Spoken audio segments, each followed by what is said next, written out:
అదేం చేస్తావులే, నీ బొమ్మని నేను ఇందులో పట్టించే కదా అన్నదనుకో, నాకు నవ్వొస్తుందా? మరి అర్థం తెచ్చిది, అర్థానికి ఏం తెలియదు, నన్ను పట్టుకున్నానంటుంది, అది నన్నేం పట్టుకోగలదు?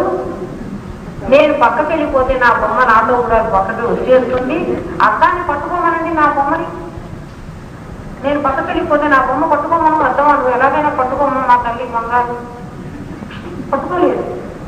అలాగే ఈ దర్పణంలో, ఈ మాయా దర్పణంలో, అంతఃకరణ అనే అర్థంలో పరమాత్మ యొక్క ప్రతిబింబం పడటం వల్ల ఈ అంతఃకరణ అనుకుంటుందిగా, నాలో జీవుడు ఉన్నాడు. మనందరూ అనుకుంటామే, నాలో జీవుడు ఉన్నాడు. ఆ జీవుడుట ఇందులో చిక్కుకున్నాడు కదా. ఆ జీవుడు కూడా అనుకుంటాట, అయ్యో నేను దేహం అనే దాంట్లో చిక్కుకున్నాను, ఇందులో నుంచి నేను బయటికి రాలేకుండా ఉన్నాను. అద్దంలో పడ్డ బొమ్మ అనుకుంటోంది, నన్ను అద్దం బంధించి. అసలు అద్దంలోనే బొమ్మ పడలేదు, అద్దం లోపల దూరలే అసలు. అలాగే జీవుడి ఉపాధిలో దూరలే. ప్రతిబింబం ఏం దూరుతుందమ్మా? కానీ ఏమనుకుంటున్నాడు, మీరందరూ ఏమంటున్నారు, సమాజం రాని వాళ్ళందరూ, అమ్మా ఇందులో లోపల చిక్కుకుపోయినాడు, వాళ్ళు బయటికి రావటం లేదు. ఆలోచించండి ఎంత సమాజంగా ఉంటుందో. ఇందులో వాళ్ళు చిక్కుకుపోలేదు, మీరు వాడిని చిక్కించారు. మీరు వాడిని అందులో చిక్కించారు. రాముడు పరమాత్ముడు కదా, రామ పరబ్రహ్మం అంటాను కదా.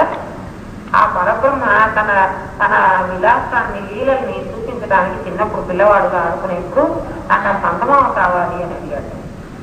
ఆ దాది ఏం చేసింది, ఒక అద్దం పెట్టి అద్దంలో చందమామను పట్టింది.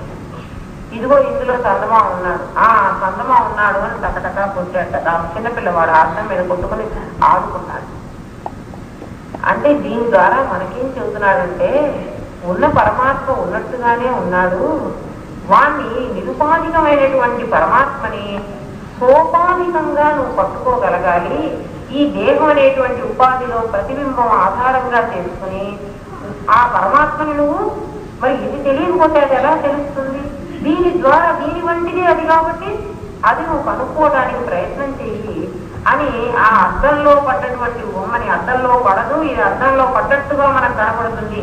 అలా దేహంలో దూరి లేదు జీవుడు, దేహంలో ఉన్నట్టుగా కనపడతాడు. అయితే మరి జీవుడు పోతున్నాడు కదమ్మా, చచ్చిపోయినప్పుడు జీవుడు పోయినాడంటారే, మరి దేహంలో ఉండకపోతే బయటికి ఎట్లా పోతాడు? వాడు పోగొట్టి కదా ఇది పడిపోతుంది అని ఎవరికైనా సందేహం వస్తే, అంతఃకరణ అంతా పోతుందమ్మా. మనం చనిపోయినప్పుడు ఏమవుతుంది అంటే మన అంతఃకరణ అంతా పోతున్నది. దానివల్ల ఏమిటి అంటే, దాని వెంట మీరు కూడా అర్థం వెంటనే పోతే మరి దాని వెంట బొమ్మ పోతుంది కదా. అలా పోయినాడు అని మనం అనుకుంటూ ఉన్నాం. ప్రపంచం అంతా చిద్రూపమే. అసలు ఈ కనిపిస్తున్న జగత్తంతా ఆ పరమేశ్వరి యొక్క విలాసమే. ఆవిడ అన్ని అద్దాలు పెట్టింది. ఒక అద్దాల షాపులోకి ఒక కుక్క పోయింది. కుక్క ఎక్కడికి పోయింది? అద్దాల షాపులో. చుట్టూ అద్దాలు పెట్టాడు వాడు, ఒక గోడ కూడా కనపడకుండా. పైన అద్దమే, కింద అద్దమే, అన్ని అద్దాలు. కుక్క అందులో దూరేటప్పటికీ ఎన్ని కుక్కలు కనిపించాయి. ఎక్కడో ఎడుతూస్తే అటు తన చుట్టూ కుక్కలు ముట్టేసినట్టుగా దానికి అనిపించింది.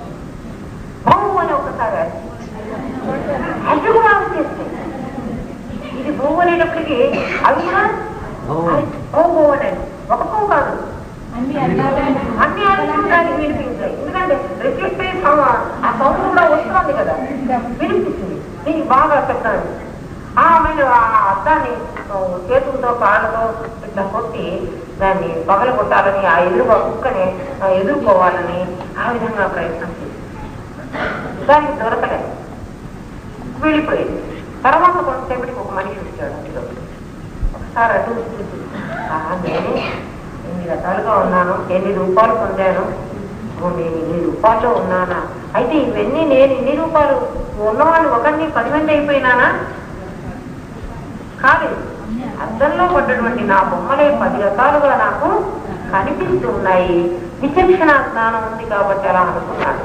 అలాగే విచక్షణ జ్ఞానం కలిగిన వాడు సద్విమర్శ చేసుకుని, ఈ ప్రపంచం అంతా అద్దాలు పెట్టేసుకున్నాను, ఈ ఈ అర్థంలో పడ్డటువంటి పరమేశ్వరి స్వరూపాలే ఇవన్నీ అని భావన ఎప్పుడైతే చేస్తారో ఆ విమర్శ చేత వీడికి జీవభావం పోయి చైతన్య భావం పోయిస్తుంది.